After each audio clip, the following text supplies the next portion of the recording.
앞 시간에 이어서 우리 예상문제집 교재 46페이지에 등록의 결격사유와 관련된 문제들입니다. 자, 우리 법제 10조에 보면은, 조문 제목이 이렇게 되어 있죠. 등록의 결격사유, 이렇게 되어 있습니다. 등을 되어 있죠.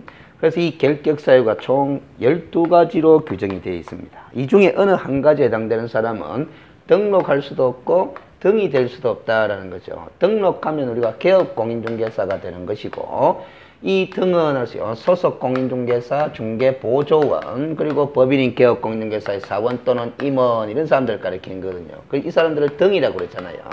그래서 결국 결격사유 중에 어느 하나에 해당되는 사람은 개업공인중개사 등이 될 수 없는, 즉 중개업에 종사할 수 없는 사유들이다라는 겁니다. 시험에 매회 한 문제씩 나옵니다. 그래서 12가지를 기억을 해두고 그 의미까지도 알아두셔야 되는 것이죠. 자, 1번 봅니다. 14번 문제네요.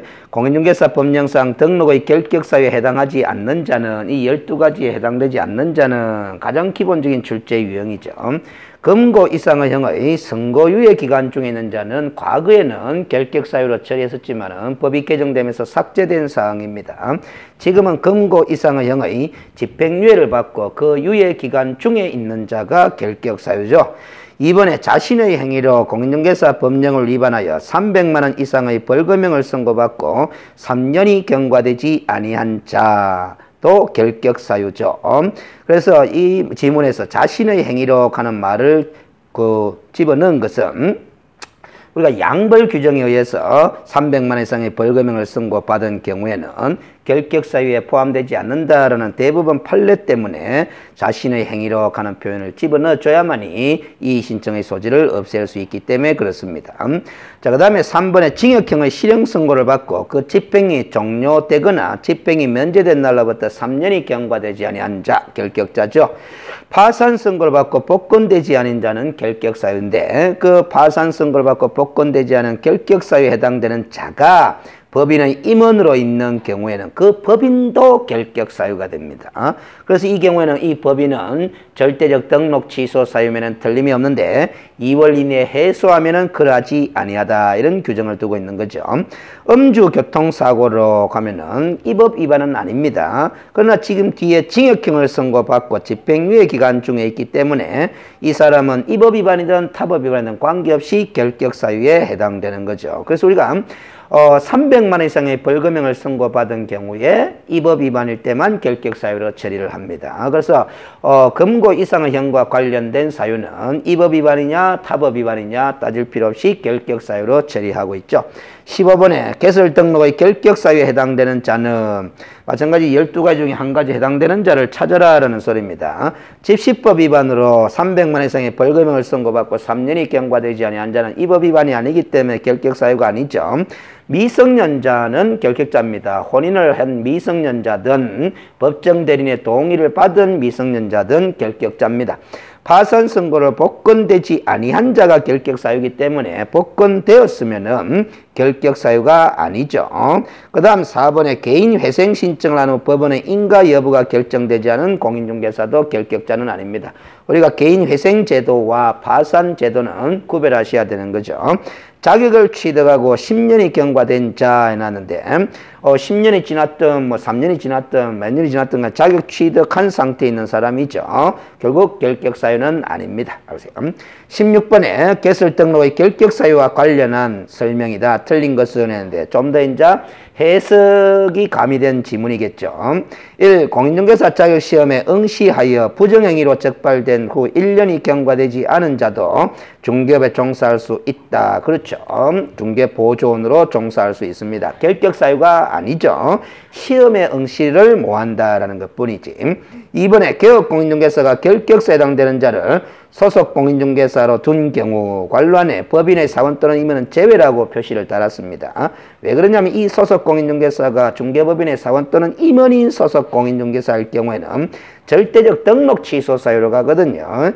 그래서 이 사원 또는 임원이 아닌 소속 공인중개사, 소위 고용인이죠. 고용인이 결격사에 해당되면은 개업 공인중개사는 업무 정지 처분 대상이 됩니다. 다만 이 경우도 2월 이내에 해소하면은 그러하지 아니하다라는 단서 규정이 있죠.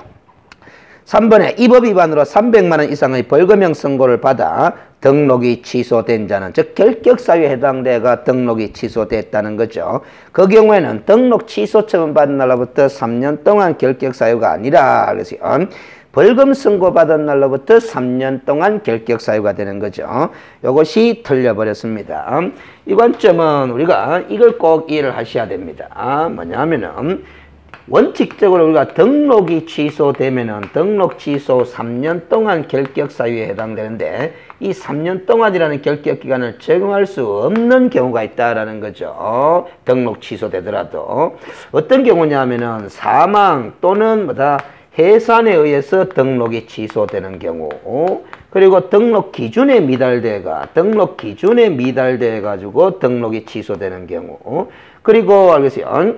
결격 사유에 해당돼 가지고 결격 사유에 해당이 돼서 등록이 취소되는 경우, 그리고 재등록 개업 공인중개사가 폐업 신고 전의 위반 행위로 등록이 취소되는 경우, 이런 경우에는 다 3년 동안이라는 결격 기간을 정할 수가 없는 케이스들이죠. 이 네 가지 케이스 이외에 등록이 취소되면 3년 동안 결격 사유지만, 이 경우는 아시죠? 결격 사유 여부를 논할 실익이 없게 되는 것이고, 등록 기준 미달로 등록이 취소되면 아예 결격 사유로 처리하지 않습니다. 새로 등록 기준을 갖추어서 등록 신청하면 되겠죠. 이 경우가 지금 이 시험 지문인데, 이 결격사유에 해당돼가 등록 취소된 경우는 등록 취소의 원인인 요 결격사유가 해소될 때까지입니다. 요 원인된 결격사유가 지금 벌금 선고받고 3년이 경과되지 아니한 자니까 벌금 선고 후 3년 동안 결격사유에 해당된다. 이래야 O가 되는 건데, 등록 취소 받은 날로부터 3년 동안 했기 때문에 틀린 답항이 되는 겁니다. 4번에 개업공인중개사가 양벌 규정에 따라 300만 원 이상의 벌금형을 선고를 받은 경우는 결격사유에 포함되지 않는다라는 것이 판례 입장이고, 5번에 2013년 11월 1일에 징역 1년 6월에 집행유예 3년을 선고받은 자는 합의되면 집행유예 기간 동안만 결격 기간이죠. 따라서 3년이 지나면 됩니다. 그래서 2016년 10월 31일 이후에는 결격사유에서 벗어난다. O가 되는 거죠. 그 다음 17번 문제가 됩니다. 중개사무소 개설 등록의 결격사유에 관한 설명이다. 틀린 것은 1. 등록관청은 개업공인중개사 등이 결격사유의 어느 하나에 해당되는지 여부를 확인하기 위하여 관계기관에 조회할 수 있다라는 근거 규정을 두고 있죠. 옛날 법에는 없었지만은 보완 차원에서 신설된 겁니다. 2번에 법원으로부터 성년 후견 개시의 심판을 받은 자는 성년 후견 종료의 심판을 받기 전에는 중개업에 종사할 수 없다. 피성년 후견인도 결격사유죠. O입니다. 3번에 유골의 업무 정지처를 받고 폐업 신고를 한 경우에도 유골이 경과되지 아니한 자는 개업공인중개사 등이 될 수 없죠. 아직까지 업무 정지기간 중에 있는 자로 보면 됩니다. 폐업 신고에도 불구하고 정지기간은 계속 진행되는 것으로 본다라는 거죠. 4번에 개업공인중개사의 결격사유 발생 시에는 중개사무소 개설 등록의 효과가 당연히 수료되는 것이 아니라 등록 취소 처분에 의해서 등록이 소멸되는 거죠. 금고 이상의 실형 선고를 받아 형 집행 중인 경우에도 일반 사면을 받게 되면 즉시 개업공인중개사가 될 수 있다. 즉시 결격사유에서 벗어난다. 특별 사면을 받게 되면 집행 면제 효과가 발생할 뿐이기 때문에 3년이 경과되어야 결격사유에서 벗어나게 된다는 점. 18번에 결격사유에 해당되는 자를 찾으시오 했는데 1. 금고 이상의 실형 선고를 받은 자가 가석방 처분을 받고 가석방 기간을 경과된 후에 3년이 지나면은 결격사유에서 벗어나게 되는 거죠. 이 가석방 기간이라는 것은 무기형의 경우에는 10년이 되고 유기형의 경우는 잔형기가 되는 겁니다. 그 다음 2번에 질병, 장애, 노령, 그 밖의 사유로 인한 정신적 제약으로 사무를 처리할 능력이 부족한 자가 바로 한정후견 개시 심판의 대상이 되는 사람이죠. 그런데 그 사람이 한정후견 개시 심판을 받게 되면은 피한정후견인으로서 결격사유가 되는 겁니다. 답이 2번이 되겠네요. 3번에 업무정지처분을 받을 당시에 개업공인중개사인 법인의 임원이었던 자로서 당해 법인에 대한 업무정지기간 중인 자는 결격자가 아닙니다. 업무정지처분 사유 발생 당시에 그 법인의 임원이었던 자가 정지기간 동안 결격사유가 되는 거죠. 그래서 사유 발생 당시와 업무 처분 받을 당시라는 표현을 구별해서 인식을 하셔야 되겠습니다. 4번에 중개사무소 개설 등록 기준에 미달하여 등록이 취소된 경우에는 취소된 날로부터 3년 동안 결격 사유로 처리하지 않고 아예 등록 기준 미달로 등록 취소된 경우에는 결격 사유로 처리를 하지 않습니다. 5번에 자격정지처분을 받은 날로부터 6월이 경과한 공인중개사였는데 자격정지처분은 아무리 길어봤자 6월이죠. 그 정지기간 동안은 결격사유로 규정이 되어 있지만 6월이 지났으니까 결격사유에서 벗어났죠. 그래서 답은 2번으로 처리되는 겁니다. 19번에 틀린 것을 했는데 1. 금고 이상의 실형선고를 받고 형 집행 면제를 받은 날로부터 3년이 경과되지 아니한 자도 결격사유죠. 2번에 법인의 업무정지사유 발생 후 업무정지처분을 받기 전에 그 법인의 임원으로 선임되었던 자는 결격사유에 해당되지를 않습니다. 업무정지 사유 발생 당시에 임원이었던 자가 결격자죠. 3번에 업무정지처를 받은 개업공인중개사는 그 기간 중에 땅의 중개업을 폐업하는 것은 자유인데 다시 등록을 신청할 수 없습니다. 폐업에도 불구하고 정지기간은 계속 진행되는 것으로 보죠. 1997년 7월 16일 오후 7시에 출생한 자는 2016년 7월 16일 0시부터 개업공인중개사의 결격사유에서 벗어나죠. 만 19세가 됐죠. 그래서 결격사유에서 벗어납니다. 우리가 민법상 기간계산은 원칙이 초일 불산입의 원칙이지만 연령 계산할 때는 초일을 산입합니다.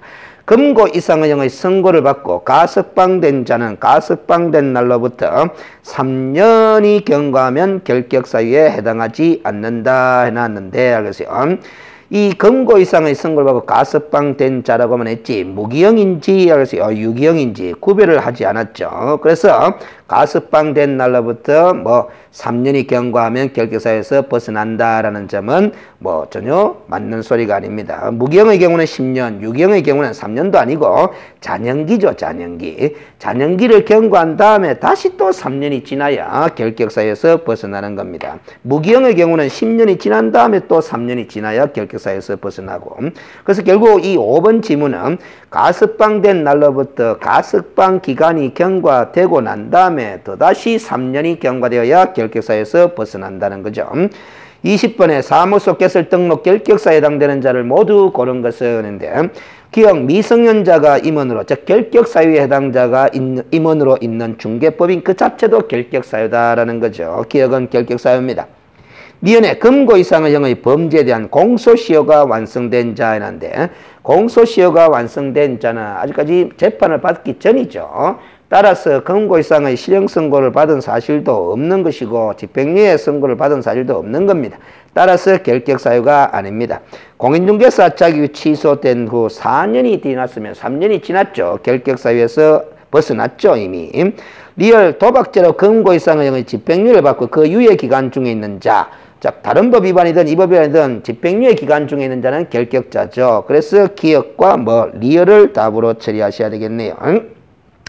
21번에 중개사무소 개설 등록이 취소된 후 3년이라는 개업공인중개사 등의 결격기간이 적용되지 않는 경우가 아닌 것은 요런 네 가지가 아닌 것을 찾아라 라는 소리입니다. 그 3년이라는 결격기간이 적용되지 않는 경우죠. 적용되지 않는 경우가 아닌 것은 이 네 가지가 아닌 것을 찾아라 라는 소리입니다.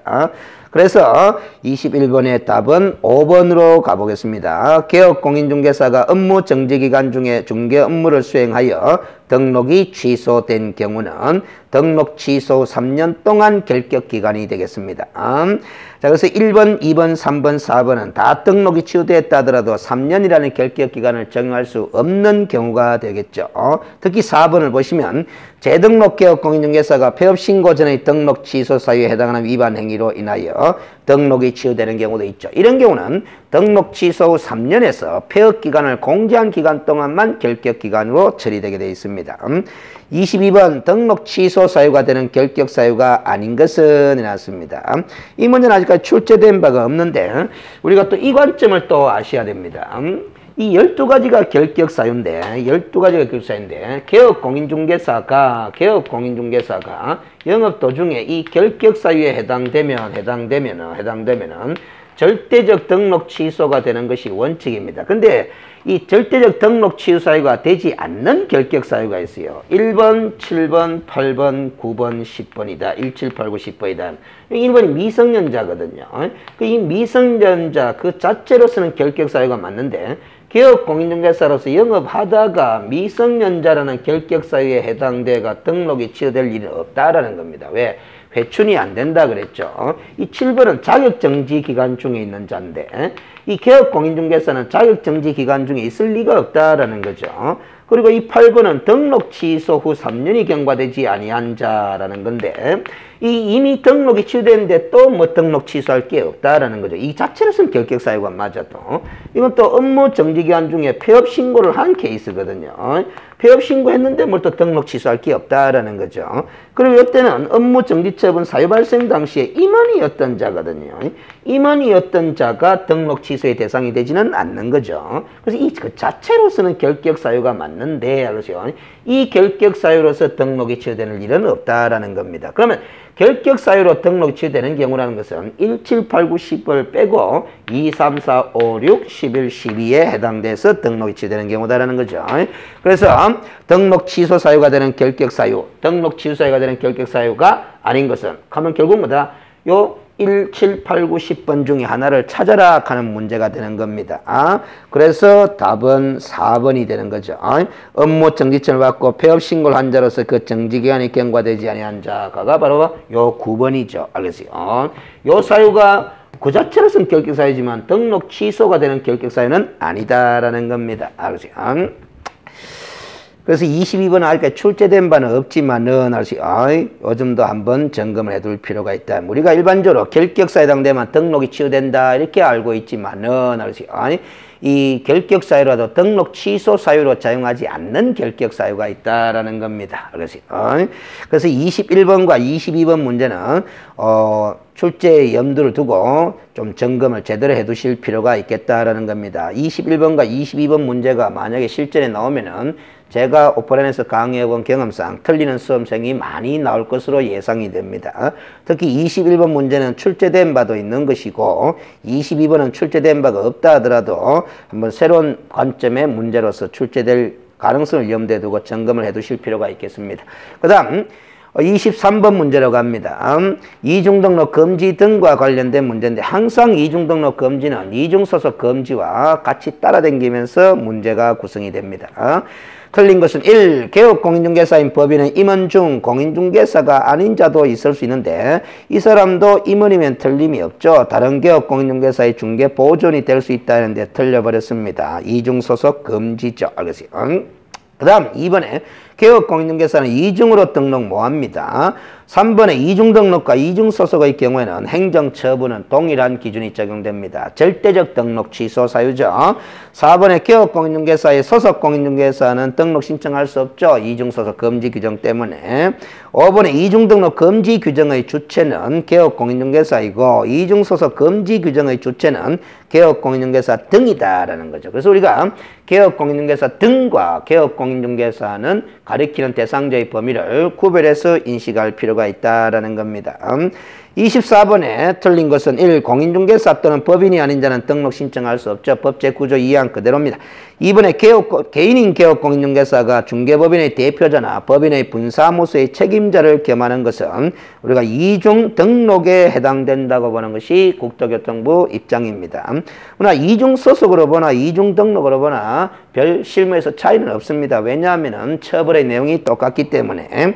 3번에 보면은 개업공인중개사는 등록관청 관할구역을 달리하는 경우에는 이중으로 등록할 수 있다는데 틀려버렸습니다. 이중등록 금지와 이중소속 금지 규정은 어떤 경우에도 허용하고 있지를 않습니다. 4번에 개업공인중개사가 사무소 폐업신고를 완전히 이행하지 않은 상태에서 폐업신고가 완전히 이행되지 않았다라는 것은 등록의 효력이 유지되고 있다라는 거죠. 이런 상태에서 새로운 사무소 개설 등록을 해가게 되면 이중 등록이 되는 겁니다. 5번에 개업공인중개사가 이중 소속을 한 경우에는 등록 취소 사유에 해당되고 소속 공인중개사가 이중 소속을 한 경우는 자격 정지 사유에 해당됩니다. 그래서 우리가 항상 위반 시에 제재에 관한 것을 판단할 때는 누가 위반했느냐를 생각해가면서 구분해서 판단을 하셔야 됩니다. 25번 문제로 갑니다. 틀린 것은 1. 공인중개사인 개업공인중개사가 다른 개업공인중개사의 소속 공인중개사가 된 경우는 이중소속이 된 거죠. 그러면 절대적 등록 취소죠. O입니다. 2번에 1의 경우 등록 취소와는 별도로 1년 이하의 징역 또는 1천만의 벌금형으로 형사처벌을 할 수가 있는 거죠. 병과될 수 있는 케이스입니다. 3번에 소속 공인중개사가 이중소속을 한 경우에는 자격정지를 명할 수 있죠. 3의 경우 자격정지와는 별도로 마찬가지 이중소속이기 때문에 1년 이하의 징역 또는 1천만의 벌금형을 부과할 수 있습니다. 5번에 중개보조원이 다른 개업공인중개사의 보조원이 된 경우도 이중소속이죠. 그를 고용한 개업공인중개사에게 양벌 규정을 적용할 수는 없다 했는데 이 중개보조원이 이중소속을 하면 1년 이하의 징역 또는 1천만의 벌금형에 해당하는 위반 행위를 저질렀기 때문에 양벌 규정이 적용될 수 있는 경우입니다. 그래서 5번이 틀려버렸죠. 이 양벌 규정이 적용되는 경우가 어떤 경우냐 오해하시면 안 되는 것이 이 등에 해당하는 사람, 즉 고용인 등이 우리 공인중개사법 48조와 49조에 규정된 즉 3년 이하 징역 또는 3천만 원 이하의 벌금형 그리고 1년 이하 징역 또는 1천만 원의 벌금형에 해당하는 그런 위반 행위를 저지른 경우에만 양벌 규정이 적용되는 겁니다. 그리고 고용인이 행정, 형벌에 해당하는 위반 행위를 위반했을 경우에만 적용되는 것이 양벌 규정이다라는 겁니다.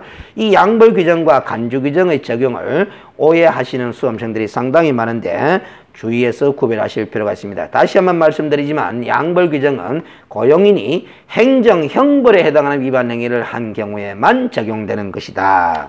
그 다음 54페이지에 26번 문제로 갑니다.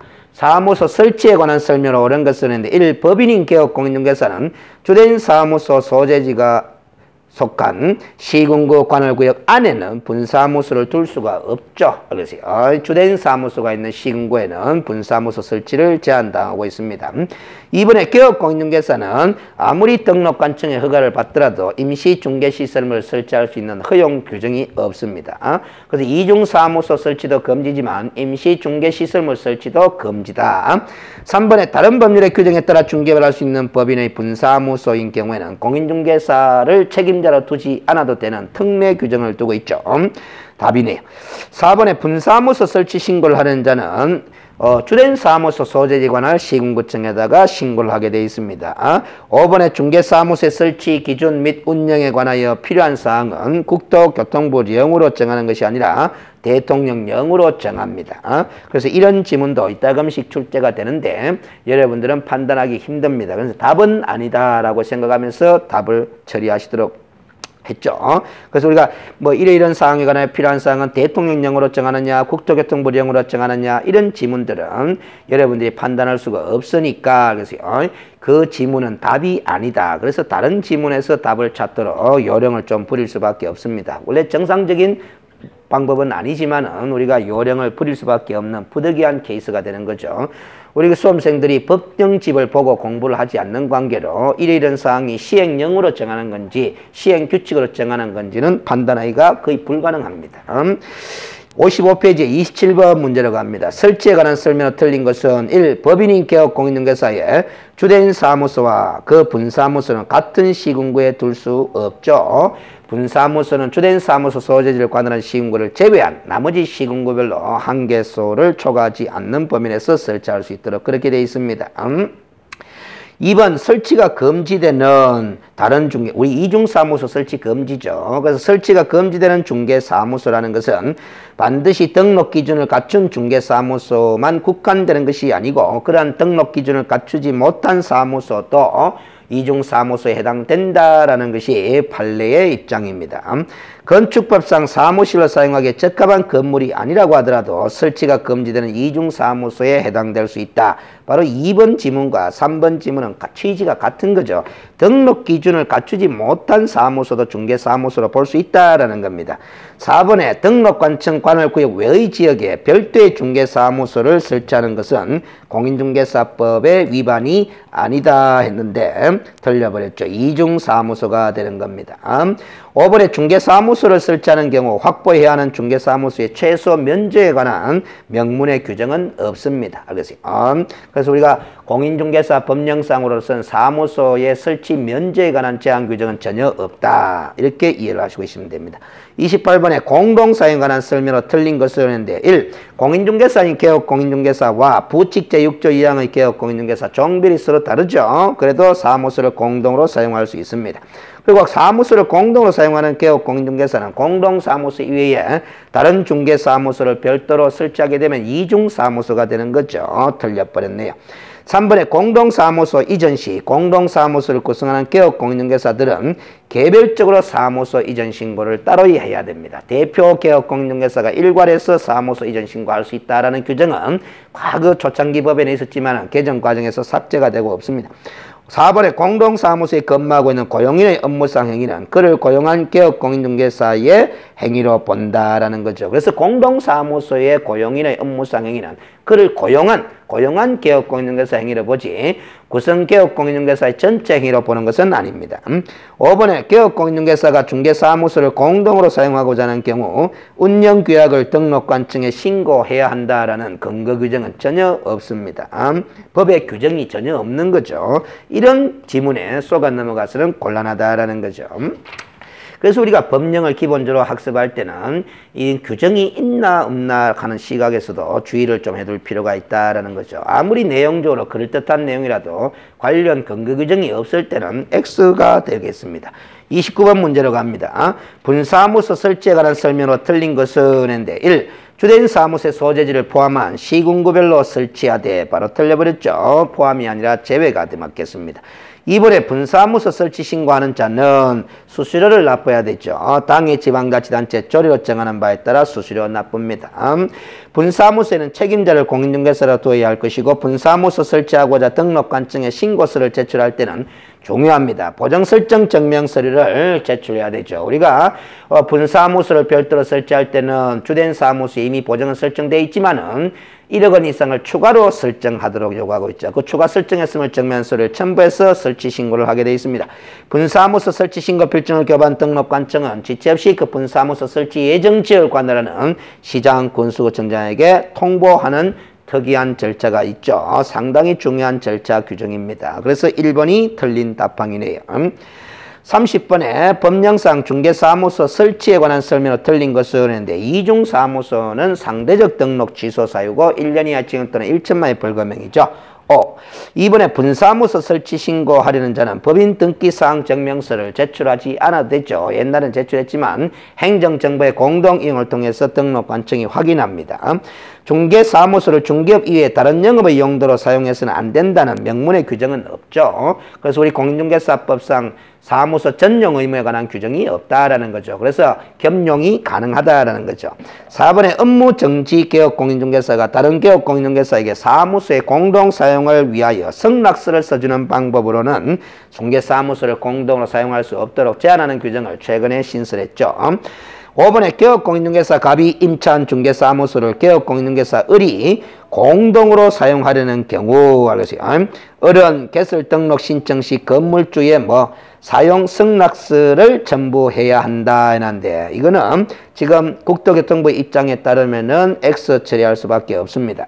우리 공인중개사 법령상으로 보면은 건물주인 임대인의 사용 승낙서는 필요 없고 그래서 그 사무소를 사용할 권리가 있는 다른 개업 공인중개사에 사용 승낙서를 첨부하면 충분한 것이죠. 그러나 민법의 논리를 활용하게 되면은 이 건물주인 임대인의 동의서가 첨부되지 않으면 사무소를 확보할 수 했다고 볼 수 없다라는 측면이 있기 때문에 우리가 이 5번 지문은 사안에 따라서 논란의 소지가 좀 있게 되어 있습니다. 그러나 공인중개사법 조문만 놓고 보게 되면 건물주의 사용 승낙서가 필요한 것이 아니라 기존 개업 공인중개사가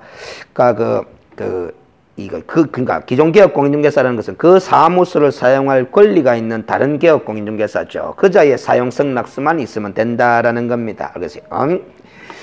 근데 우리가 민법에 있어서 전대차의 경우에는 임대인의 동의가 필요한 거죠. 그런 측면에서 보면은 건물주의 사용 승낙서도 실무상으로는 첨부해야 되지 않느냐라는 이런 논란의 소지는 있을 수 있습니다. 그래서 만약에 이런 지문이 이번 시험에 그대로 실전에 나온다면은 틀린 것으로 처리할 필요가 있습니다. 왜냐하면 민법을 고려하지 않고 출제한 것으로 보여지는 것이죠. 그래서 공인중개사법만 놓고 보면은 X고, 민법에 임대인의 동의가 있어야 된다. 전대차의 경우에 임대차의 동의가 있어야 된다라는 이걸 고려하면은 또 O가 될 수도 있는 측면이 있는 거죠. 자, 31번 문제로 갑니다. 중개사무소 설치에 관한 설명이 틀린 것으로 했는데 1. 업무 정지처분을 받기 전부터 중개사무소를 공동 사용 중인 개업 공인중개사는 사무소를 공동으로 사용하는데 전혀 제한이 없습니다. 이미 공동으로 사용하고 있는 사무소가 그 구성개업 공인중개사 중에 한 명이 업무 정지처분을 받게 되더라도 공동 사용은 계속 유지가 될 수 있다는 거죠. 이번에 개업공인중개사는 중개업을 영위하는 기간 중에는 중개사무소를 계속 유지하고 있어야 한다 하는데 관련의 휴업기간 및 업무 정지기간도 포함했기 때문에 틀리게 처리됩니다. 그리고 휴업기간이나 업무 정지기간은 업무를 수행하는 기간이 아니기 때문에 중개사무소가 중개사무소는 계속 있어야 되네요. 죄송합니다. 휴업기간이든 업무 정지기간 중에도 등록의 효력은 유지되고 있기 때문에 등록 기준의 하나인 중개사무소는 유지하고 있어야 됩니다. 만약에 중개사무소를 없애버리면 등록 기준 미달로서 상대적 등록 취소 사유가 되는 거죠. 그러나 휴업기간, 업무 정지기간 중에는 보정 설정은 안 돼 있어도 됩니다. 왜냐하면 보정 설정은 등록 기준이 아니라 업무 개시 요건이기 때문에 보정 설정은 돼 있지 않아도 됩니다. 3번에 분사무소 설치 신고를 받은 등록관청은 자격증을 발급한 시도의사에게 책임자의 자격 확인을 요청하게 되는 거죠. 그래서 자격증 4번을 제출하지 않습니다. 4번에 분사무소 설치 신고를 받은 때는 그 분사무소 설치 신고 받은 사실도 다음 달 10일까지 공인중개사 협회에 통보하는 사항 중에 하나죠. 개업 공인중개사는 중개사무소를 자기의 중개업에 전용하여야 한다라는 사무소 전용 의무에 관한 규정은 없다 그랬습니다. 그래서 5번이 틀린 답항이겠네요. 2번 지문 다시 점검합니다. 이 사무소를 계속 유지하고 있어야 되느냐 없어야 되느냐는 우리 등록 기준이다. 이 사무소는. 그렇기 때문에 등록의 효력이 유지되고 있는 기간 중에는 사무소는 계속 유지하고 있어야 됩니다. 그러나 보정 설정은 등록 기준이 아니기 때문에 중개 업무를 수행하는 기간이 아니라면 보정 설정은 안 돼 있어도 된다라는 거죠. 그렇게 정리를 하시면 되겠습니다. 자, 오늘 수업은 여기서 마무리 짓고 다음 시간에 또 계속 이어나가도록 하겠습니다. 수고하셨습니다.